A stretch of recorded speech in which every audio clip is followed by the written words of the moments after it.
All right, 7:20 now at News Talk 96.5 KPEL. Welcome back. All three panelists here. I'm going to try to keep things a little bit quieter than the segment at the end of the 6 o'clock hour. In talking to council members Jay Castile and Kenneth Boudreau, we were talking about the tax measures initially with early voting and everything going on as well.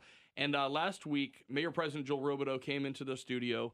He had made some comments in opposition to these tax measures, which I think caught a lot of people off guard. Some people even said, be careful, don't Brian Pope yourself. Don't get too involved in this because it may not be your role. I'm not sure where that argument ended up because it hasn't really been walked back or anything. But anyway, what it ultimately comes down to, Warren, is their talk of we have to prepare for the future. Yes, LUS is running fine, but what happens with the upgrades that we need? That big amount of money. Same thing with the tax issues. Yes, the jail and courthouse are running fine, but what happens when we need to replace an elevator, when we need to whatever? Well, he kind of lined it up with the parking garage thing, saying it's structurally unsound. Your thoughts? What I find is ironic is that listening to Mr. Boudreau and that he comes across with these condescending, rude comments about saying that you don't have enough sense to have a dialogue with us or with me. And what he told Bernie said, you don't even know who our consultants are. So how are you going to know what's going on when you don't even know the name of our consultants? Well, just because you got a consultant does not mean they're right. How many times you get bad advice from a CPA or from an attorney or from an investment banking consultant firm that you hire? How much what did it cost Enron listening to their consultants? But to say that we're listening to our consultants, you listen to them, but that doesn't mean you take them carte blanche and believe everything they tell you. And then he keeps talking about we got a plan, we got to tackle the big problems. We got a plan, we got to, and that's exactly what they're not doing. You want to look at the tax structure here and all of this, that, and other.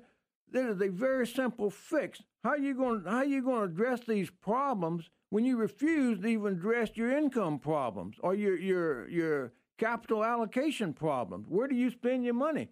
They refuse to even address that in the least bit. And to sit there and coming back with what he did when we had the library tax vote and that other stuff and saying it is unfortunate that the voters don't understand what's at stake. And he said, we got 4 people that vote the same way on this council, so we can really do everything that needs to be done. And that is such a horrible statement. It's what we got in Washington and everywhere else now in government, is that, you can do what needs to be done, but you can also do, and you do, a hell of a lot of what doesn't need to be done. And some of these things you think needs to be done should not be done. And so that's, I was appalled by what he said. And I like Kenneth, but I just thought that was just way over the top. Stafford, I want to ask, because it's funny in politics, things have a way of kind of coming back around. And one thing that we don't see with federal candidates is the political strategy of, well, they just don't know what they're talking about. It doesn't work because people feel like you're talking down to them. What you need to say is, well, remember we did this. Well, there's a way to handle it. And it's exactly what Joel did in the studio with us last week by saying, no, the public really doesn't understand. It's all perception. It's perception is reality. If they don't understand, I'm sorry, Mayor President, it's your fault. I think when people say that, when politicians say that, what they're really saying is, I don't have a good enough argument to overcome what's out there, so this is what I'm going to throw out. It's disappointing to hear that because there are, if you go look at the proposal from Next Gen, there are a lot of really good things in there that the community should do, and the community has the ability to do on its own. Everything in there, the community can do on its own, right? We don't need a private company to come do it. So when they say stuff like that, you just kind of sit back and go, what are you thinking? And I really think that Joel has lost his way with this, and I don't understand, for somebody who has played politics for so long and knows how it works and has been pretty savvy and smart with it, to come out and keep making these dumb, boneheaded mistakes and saying these things. He should leave this alone. And you just went the equivalent of going after LUS is the equivalent of trying to privatize Festival International. It's a bad idea. Like, this is all stuff. Listen, the smart grid stuff, great idea. Converting to natural gas, great idea. All stuff that we should be doing. It doesn't make sense for us to keep running on coal because coal is a dying commodity. It's something that is very expensive to run. We have a overabundance of natural gas. For the longest time, we used to just burn it off. We used to have flare booms on oil rigs to burn off the natural gas because we didn't want to pipe it back to land. We've got a ton of natural gas. This makes sense for us, especially right now. And with what's happening in West Texas and what's happening in Cameron Parish, where we're now I'm fairly certain Cameron Parish is the largest exporting hub of natural gas on the planet, right? We have the material here. Let's go out and burn it.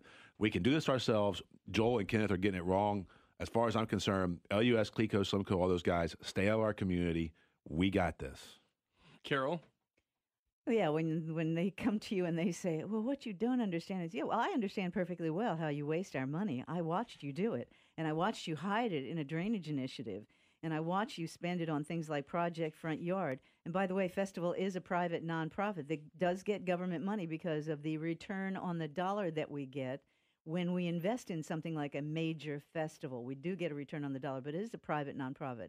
The horse farm is a private nonprofit. I heard that the tail end of that. They're a private nonprofit. The initial deal was a swap between two governmental entities with some cash involved, but it was a good investment for the community, and it was one of the things. So these are things that we have to look at as what is a return on our investment to the community. And when you make those decisions, it should be a damn big return on investments before you spend the public's money and then come back to us and say, what you don't understand is, and by the way, the questions that are raised, our utility company contributes a lot more than just the money that they spend.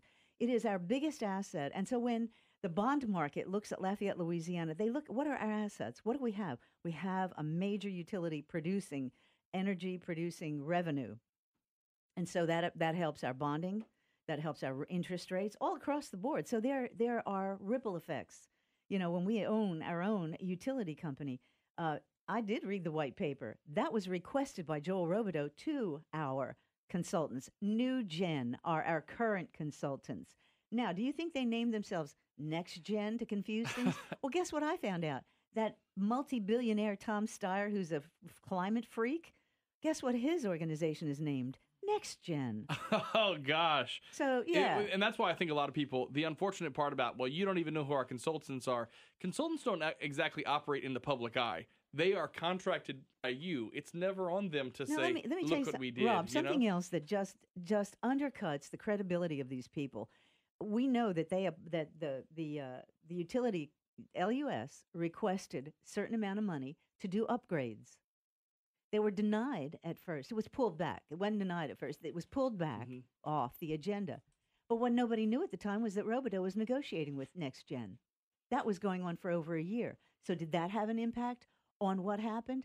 You see, I mean, we do know what's going on, and we don't like it. We can connect the dots, and we don't like it. 729. The other thing to keep in mind, too, is when they say stuff, and this frustrates me a lot, when they say stuff, you don't know who our consultants are. They should be talking about who they represent, not their consultants.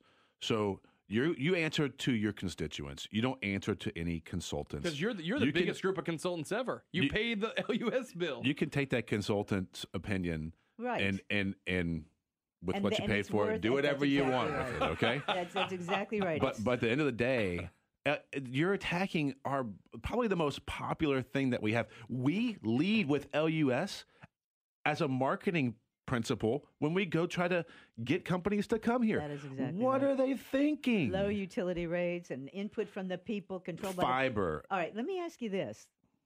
Nobody's really looked at what's going on with the parking garage. This is another example of neglect. They get money. They get people like the parish rents spaces there. The sheriff rents spaces there. I think maybe the clerk of court, maybe the DA. All right there. They rent there. Did they give them any notice before they shut it down? Here's something to think about too. And they make money off of this. Yeah. Who and negotiated? They haven't done the maintenance. That's the problem. So real quick, great point, and it brings up something that's very important with what's wrong with consolidation. So the parish owned that. The city went to buy it. Who negotiated on behalf of the parish and who negotiated on behalf of the city? Joel negotiated with himself. Okay? So when we say things like the parish needs its own representation and the city needs its own autonomy, this is why. Okay? But fix the charter does not solve that problem. We still have one mayor president, and that is a problem. You're right, but it gives the council and Kenneth, ironically enough, has agreed and has asked Terrio to say, hey, I agree with you. Let's get a mayor for the city of Lafayette. Well, that has to be split, February. but they didn't do it with this quote-unquote fix the charter, which does not fix the charter and is a de facto deconsolidation. It's a minefield, and it could be solved. But you supported it in 2013. It can be You supported this system in 2013. I supported I have the link that you wrote. In 2013, I said that it could be solved. The problems that we have with the charter, we do have problems with the charter, with the representation. Look, we don't have equal representation now. When you have Terrio and Hebert representing over 20,000 people in their districts, and you have to protect 2 minority districts, and they only have, 13 to 16,000? It's a federal mandate. It's ridiculous. Yes, but you don't have to do the numbers exactly that way. There is a better way to do the numbers. Warren, wrap this one up for us, then we'll move on. Yeah, he's talking about Joel negotiating with himself. Well, sometimes that's the best way to negotiate. Sometimes that's where the best ideas come from. It goes back to an old episode of the Andy Griffith Show one time when Andy walked in and Barney's sitting there playing checkers with himself, and he gets up and he goes around the other side of the board and he does. Then Andy said, "What are you doing?" He said, "Playing checkers." He said, "With yourself?" He said, "Yeah." He said, "Well, how are you doing?" He said, "1, 2, and lost 2." And Andy says, "Well, if you ever decide to play ping pong against yourself, I want to see that." Guys, all right, 7:32. It's Wednesday, October 24th, 2018. Wingin' It Wednesday continues next. Wingin' It Wednesday is brought to you by LABI, Louisiana Association of Business and Industry. And as we do every week, we talked to Stephen Wagasback, CEO of LABI, yesterday in New Orleans for LABI's federal flyback. Now, Stephen, tell us about the concept of a flyback and why it's so important for businesses. At LABI, we talk all the time about what the benefits of membership are. And no matter if you're a business that's really big or really small or anywhere in between, we try to provide a host of services that makes it easier for you to do your job. One example is our federal flyback. This week we're in New Orleans, and we are literally bringing Washington, D.C. to our members. We've got about 75 of our members here in New Orleans. We've got the entire Louisiana congressional delegation coming down. We've got several members of the Trump administration coming down talking about regulations, taxes, some of the directions on the energy policy going on for the country. It's going to be a great 2-day seminar, very easy for any member to sign up for, and we're getting great feedback from our members. They're enjoying hearing what D.C. has to offer. And why is it so important for you as an organization to give your members that access? One of the great things about LABI is there's such a variety of businesses that we hear from each and every day, and this flyback is a perfect example of that.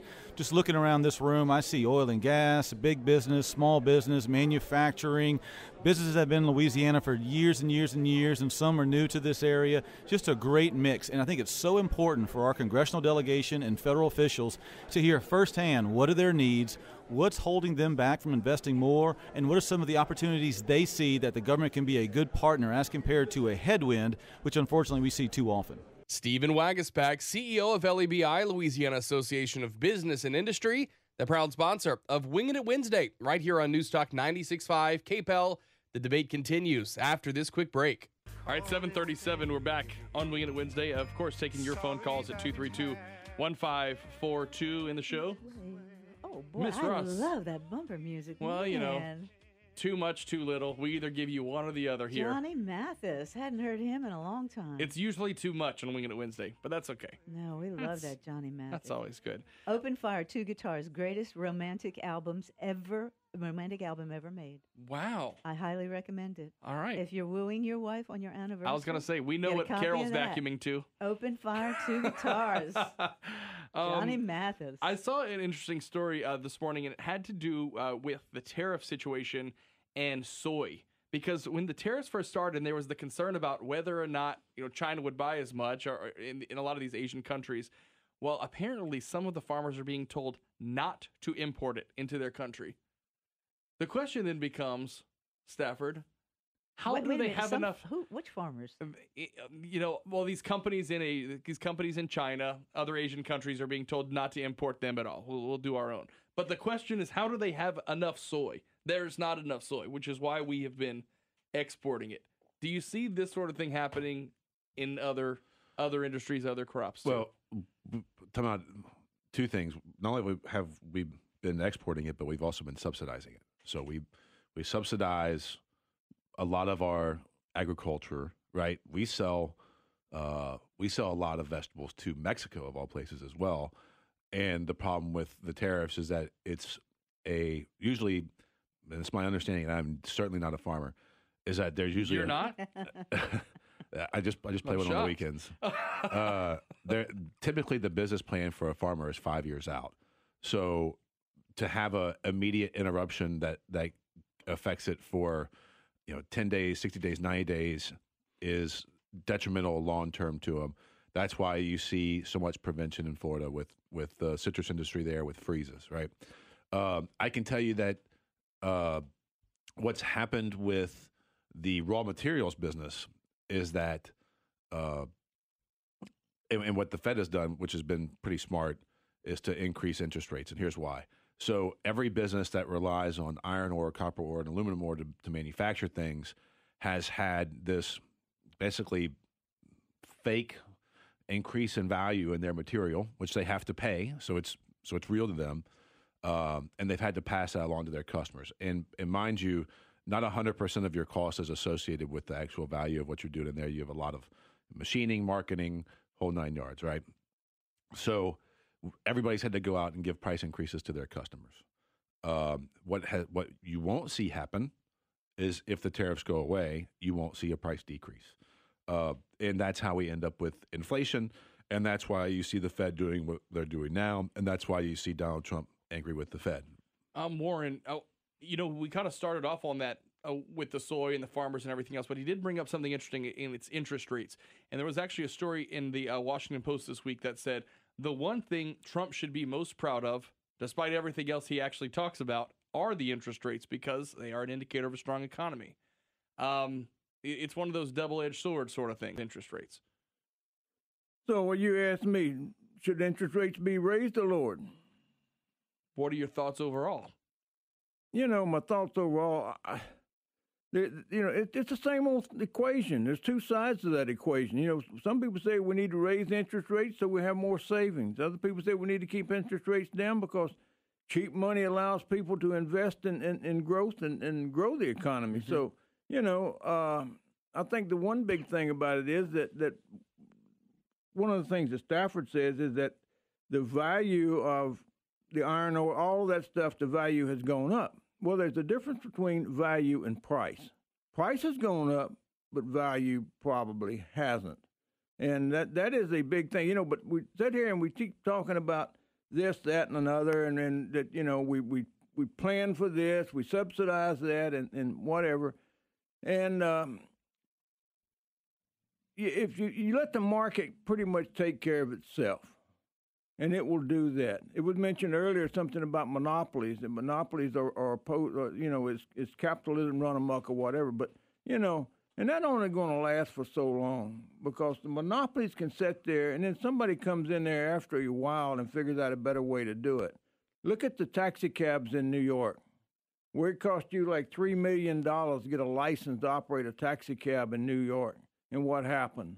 Uber and Lyft and them came in there and turned everything upside down, Yep. And it's the same way, AT&T had a monopoly on the telephones and all of that kind of such stuff. And so they did deregulate it. And that was a plus. But look what happened is that all at once all of these companies went out there and started getting into the telephone business. Mm-hmm. And who's the biggest one now? The biggest one in the world. Wasn't even in existence back then, which is Apple. And that so you got just so many of these things going on that we try to, as Stafford said, I agree with, we try to sit there and target these quick fixes. But I do believe this, there is a huge difference between free trade and fair trade. Mm-hmm. And we have sat there and worked against ourselves over and over and over. One of the big points was during old man Bush the first rule, is that we were all old man Bush the first. Okay. We were always afraid that Japan was going to conquer the world. They were the ones who were buying the United States and this, that, and other. So we had trade negotiations going on in Washington, and Ross Perot brought this out and did a very good job of it. That they ended their negotiations on Friday. They come back and start negotiating again on Monday. And when they went in there, the American negotiators were all sitting on the Japan side of the table because they had just switched places. I mean, they didn't switch places, but I mean, they did. The Americans did. They went to work for the Japanese. So we were sitting there. And you really, at that point, it's like Joel Robideau. They were negotiating among themselves. The Japanese were as to what. Let's just come to a consensus here. We always think that we have these great threats from other countries that have much more controlled. And Japan does have a controlled economy. There is that relationship between private industry and the government.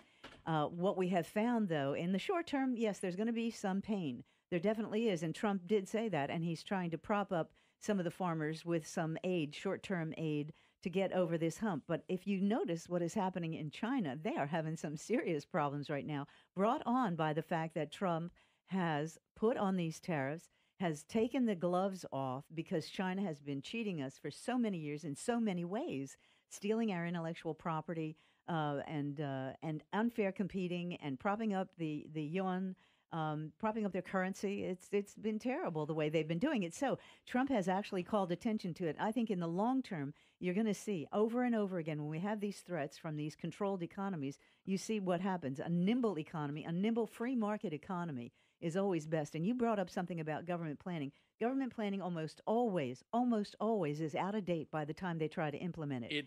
Because it moves at glacier pace, and the private market moves far faster. So that is why private companies, Uber, Lyft, Apple, can respond to changing market conditions like that. Yep. And we don't have to worry about it, the American taxpayers. In the short term, yes, we're going to have some subsidies. But remember what else is happening. Soybeans are used in ethanol, correct? Well, people are de-emphasizing ethanol. We now can go to the gas pump, and we find on like Chevron, on a lot of these places where you couldn't find ethanol, you can now find no ethanol-free gas. So that is going to have an impact on the usage of ethanol and the soybeans that are used to produce it. I want to ask about a very popular Asian cash crop that we import every February or March into Louisiana, and that's Mardi Gras beads. Mardi Gras beads at Plush Appeals, which is who supplies the crew of Orpheus. I only know that because I'm a member. 30% more expensive this year. 30% more expensive. That's the thing about tariffs is that they think that they say, hey, we're going to stop. They're going to buy it. There'll be some American operators who will open and compete. No, there will not be. There will not be a single American operator that does set that. Up in Vietnam, which is a good trading partner of ours. There are other ways to Bangladesh, Vietnam, all kinds of places. If they have the way to ramp up production, good for them. That's the thing that people don't realize about tariffs. It's not paid by the Chinese. It's not paid by the government. It's paid by us. So every time that these tariffs are put on, it's a de facto tax, right? It's basically, hey, I'm going to slap these tariffs on here. And look, you can throw something else is the key. You don't have to buy the beads. Ronald Reagan learned the hard way that trade wars don't work. And I think that Trump is going to learn the same thing, the hard way, that trade wars don't work. And every time somebody talks about trade deficits, they're taking X amount of dollars out of our economy and blah, blah, blah. I just want to ask the question, what is a trade deficit, right? And then tell me what's wrong with it. Because the answer is, it just means that we buy more from them than they buy from us. And then what's wrong with that? Because if you want to bring some of that manufacturing back here, if you want plastic forks to be manufactured in our products going into their market and depress the ability for us to export. I'm trying to finish what I'm saying. If you want us to make toilet paper and plastic forks in Ohio, then by all means, let's go fight for that, right? My personal opinion is I'm okay with us being the leader in technical manufacturing because the world's not getting any less technical, and we're doing a lot of that here. All right, 7:47. Back to wrap up the show if next. These tariffs in a short term correct the barriers that have been put up against American products in other places, including with our European trading partners, not only China, it's been all over the world. And what Trump said is he's going to do this short term in order to get them to the table to negotiate free and fair trade. All right. Warren, They haven't taken us seriously for so long. They've gotten away with a lot. You throwing water on this, Warren, or you want to jump in? No, I'm gonna agree with what Stafford says. It is the consumer who pays all that, just like the consumer is one who pays all of the business taxes.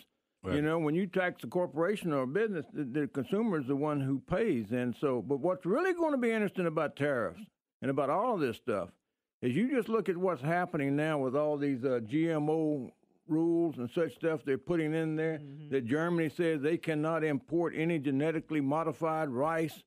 You know, They're not going to be able to get enough of it. they're not going to be able to get any.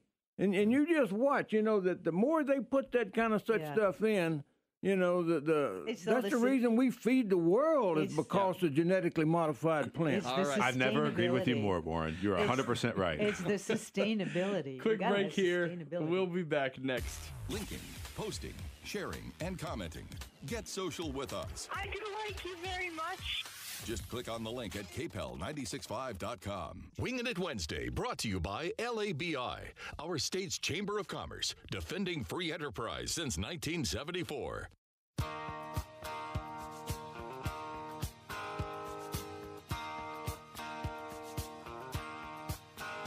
a reason for the sunshine sky, and there's a reason why I'm feeling 7:51 now at Newstalk 96.5 KPEL.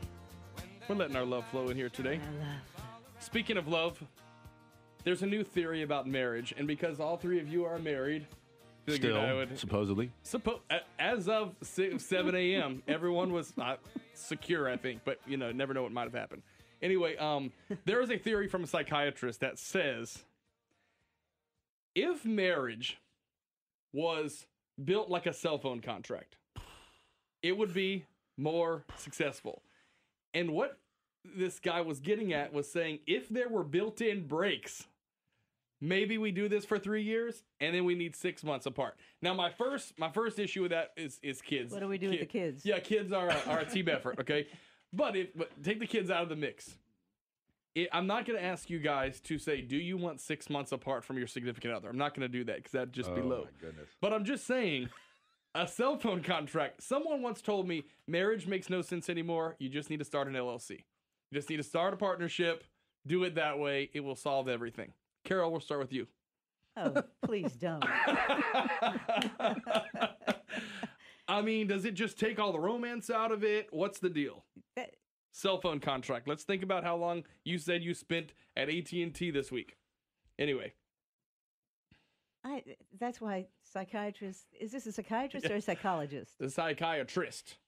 Oh, all that schooling to go into waste. I mean, you know, I heard that, and my thought was kind of, I don't know. I mean, maybe if you don't have kids. Have you seen what? Yeah, I mean, maybe you get out of these cell phone. Take a break. It costs you. What? There's so many parallels. It's going to cost you. Listen, here's what you do. You see, it's like terms and conditions. You just say yes. That's the solution to everything. But there's another dark side of this, and I swear if my wife's listening, she's going to shoot me. Everybody's afraid to change numbers. People are afraid they're going to lose their number. People want to keep their number. But they still get phone calls. You're right, Warren. A psychiatrist brought that up? Yes. That figures. But look, that's nothing new. I heard a good British gentleman say one time, this was 50 years ago. He said, what we need to do is we need to have like a library of women. So you just women? go Women? like books. Like you go check one out, use it. Are you referring to a brothel? Well, I mean, it's what he was saying. Instead of being married, We need more whorehouses and less wives? Well, that's what this thing is saying. Instead of being married, you just go check one out. And anyway, that new meaning of Library of Congress. You know, but I mean, this thing, that's what we have now. Congress. You get married. If you're not, if you don't like it, then you go get a divorce. You move along. And then you marry another one. I mean, we've got that now. It's really dangerous to comment on hypotheticals that are really stupid. That's right. I mean, you know, it is so bizarre, it doesn't even need to be. So therefore, clue me out. Well, there you go. I'd like to technically point out that I've been with AT&T longer than I've been with my wife. Well, there you go. Well, Cell phone I have contracts. not been with Verizon longer than I've been with my wife because Verizon didn't exist when I got that's married. Right. Yeah, that's Did right. phones exist? You're a Highlander, Warren. You've been around since the beginning of time. Yeah. Actually, Big ones that you carried around. actually, we had telephones that were digital, the little push button phones, I'm sure without Warren the still rotary dial. I'm pretty sure Warren still carries a blanket in the back of his car in case he's got to send out smoke signals. He's been I communicating thought you for were a talking about long Bill time. Clinton and his AstroTurf in the van. I mean, in the back of his Okay, well, El Camino. as soon as we invoke the C word, I got to be done. Oh, that's a different C word than I know. Wingin' It Wednesday brought to you each and every week by Careful. LABI. Careful. You can listen to Carol Ross this afternoon. Yes, you Very can. interesting callers yesterday. Yes. Very insightful. By the way, I answered the question of your caller. You got to it, but Yeah. the one who called and asked about The felons? no, specifically about if you early vote, but you have a local election, is it just parish-wide? No, you get your entire ballot. Your entire ballot. wherever And they have you it. go. They showed it at the yesterday evening. The card. Yeah. Wherever precinct. you're Just, in, et just if cetera. you live in Youngsville, Yeah. don't vote for the mayor, Scott. Just stay away no, from you that. can't do can't. that. Hey, No, can I know. can I add something real quick if you don't Add it, mind? yes. The second constitutional proposal on there, I think, is something that everybody in this room can agree on. We're one of the last states. I think Oregon's the only other state in the U.S. that allows non-unanimous juries to convict people of felons. It's an old Jim Crow law. There's no reason for it to be on the books anymore. Get out and vote yes for unanimous Well, juries. Let me say something about that because it could work both ways because you could get someone acquitted I'd having rather- two persons I'll to quote acquit. and here's what I'll do. I'll quote. I think it's Benjamin Franklin when he was helping to found our union, right? And he said, "I'd rather 100 guilty men go free than one innocent man go to jail." Well, that was And so- Franklin or Madison? Either way, it was a founding father. Yeah, it was a and so founding and Somewhat so interesting. and so I However, encourage. most Western democracies have non-unanimous juries, and the Supreme Court has already ruled that getting a 9-3 is enough to support the claim of. So you're against the reasonable second- doubt. Yeah, I'm against. I say leave it out. If in doubt, leave it out. Wow. Yeah, Well, so I voted for it. I'm a fan of justice, so Prevailing wisdom. reasonable doubt should be Look, across the board. ACLU. But Oregon ACLU, is the such a Koch brothers- progressive state. The ACLU, the Koch brothers, and who's the other one? Oh, yeah, George Soros. They all agree that this is a great thing. I don't necessarily think that it is something that is absolutely needed to have fairness because if you have two people who vote to acquit, if you have two people who Wow. hold out on conviction, that helps some people No, wait, as wait, well. I'm sorry. The way it's currently set up is that 10 out of 12 can put you in jail. That is correct. Yeah, that's not that. But you just said that No, if on two the people. on the other side, if two people On the acquittal on the side. acquittal side. What? Well, let's say this for next week. Okay. We'll have a larger conversation about I'm it. very confused about what you just said. Well, I mean, I just feel that I don't think it's necessary. I think it's See you next week. functioned. The Supreme Court has ruled on it that it is reasonable that you can have a fair trial with a 9-3. They said a 9-3. This is 10-2. Let's bring Louisiana out of the dark ages, guys. All right. Have a good week. 7:58 now at News Talk 96.5 KPEL. To all the small business owners out there, finally calling it a day. Tonight, you won't get to sleep until it might as well be morning. But we'll be here if you need us. At Cox Business, our hometown experts provide 24/7 support. We care about your business as much as you do, because your business isn't small to us. Get 50 megs internet for only $74.99 per month with a 3-year agreement. Ends 12/31/18. Restrictions apply. Visit coxbusiness.com for details. Town Square Media is a multimedia company that specializes in developing on-air, online, and on-site marketing and advertising strategies for local businesses. Because of our rapid growth and ongoing commitment to serving the Acadiana business community, we're looking for you. Are you highly assertive, optimistic, and good at problem solving? If that describes you, we'd like to talk to you. And if you have previous media experience, well, that's a plus. If you're looking for a career, not just a job, consider joining us at Town Square Media.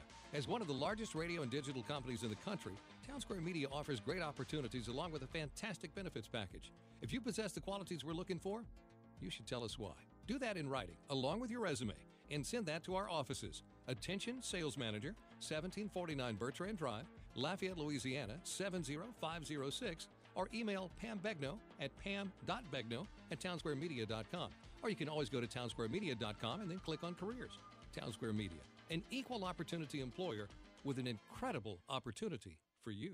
Winners and losers. Terrorists are losers. Don't be a loser. Losers. Be a winner and stay informed. Losers. Wake up with Rob and Bernie. Winning. Oh, look, Charlie Sheen. And that's my line, Trump. Loser. You got a smoke? Get him out. Weekday mornings at 5:30. There's no smoking here. On News Talk 96.5, KPEL. From around town to around the world. Now, the latest news, traffic, and weather on News Talk 96.5, KPEL. Breaux Bridge, Lafayette.